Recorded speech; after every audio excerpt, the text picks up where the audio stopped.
C'est un tableau de l'ensemble des 4 tableaux marins. Et donc c'était des tableaux qui ont beaucoup voyagé. Ces tableaux portent les traces de ces voyages-là, sous forme de réseaux à se prononcer, des craquelures. Globalement, ils sont très encrassés. C'est pour ça qu'ils passent en restauration. Première chose, il faut s'assurer bien sûr que la couche picturale tient bien et le tableau peut être retourné. On brosse légèrement avec des brosses toutes douces.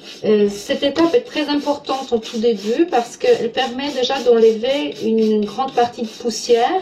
Je le ramasse ensuite avec un petit pinceau et ensuite je vais aspirer tout avec un aspirateur à filtre HEPA qui permet de retenir les particules très fines. Ici, l'aspiration a permis de vraiment éclaircir la toile. Je passe une toute petite spatule en téflon très fine. Ça permet de déloger des poussières incrustées entre les montants et traverses de châssis et la toile. Il est très important de bien nettoyer toutes sortes de débris qui pourraient être déposés au revers d'une toile pour pouvoir remettre nos réparations. Je vais réfixer un peu la zone qui est très craquelée. Pour faire mon réfixage, j'ai besoin d'un petit papier japonais assez fin que je vais poser par-dessus la zone que je souhaiterais fixer.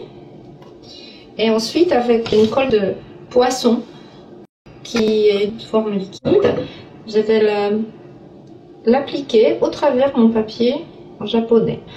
Et ensuite, je couvre l'ensemble avec un morceau de papier siliconé que je vais appliquer ma petite spatule chauffante. En fait, la colle permet de ramollir un petit peu les écailles de la peinture.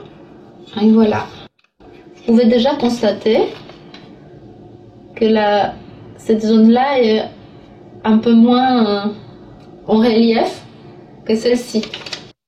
Donc ici, on a déjà un tableau qui a été nettoyé en partie. Et il y a quelques petites lacunes de la couche picturale qui doivent être comblées. Alors j'ai préparé un mastic de couleur ocre.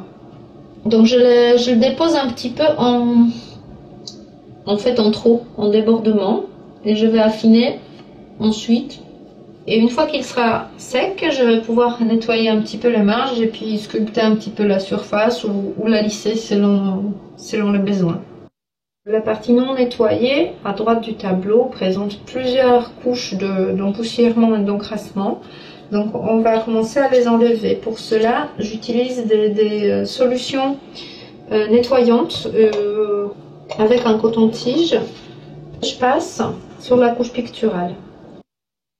Pour le nettoyage, il faut de la patience pour trouver la bonne combinaison de solvant et du geste. Je commence par un nettoyage superficiel avec un solvant apolaire.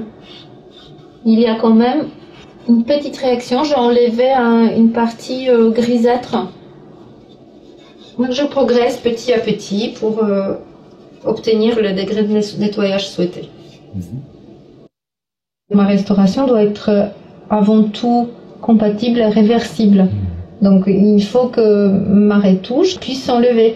En tout cas, on n'utilise jamais des couleurs à l'huile telles que le peintre aurait utilisé. Sur les tableaux anciens, c'est plutôt des couleurs de restauration telles que je les utilise. Une résine uréaldéhyde qui s'appelle la Ropal A81. Elle permet des mélanges de couleurs assez justes en fait.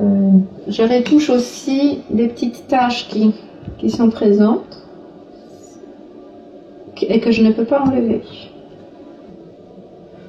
Donc voilà, la canne de peintre me permet de reposer la main en fait, parce que ça serait très difficile d'être juste, de ne pas trop déborder.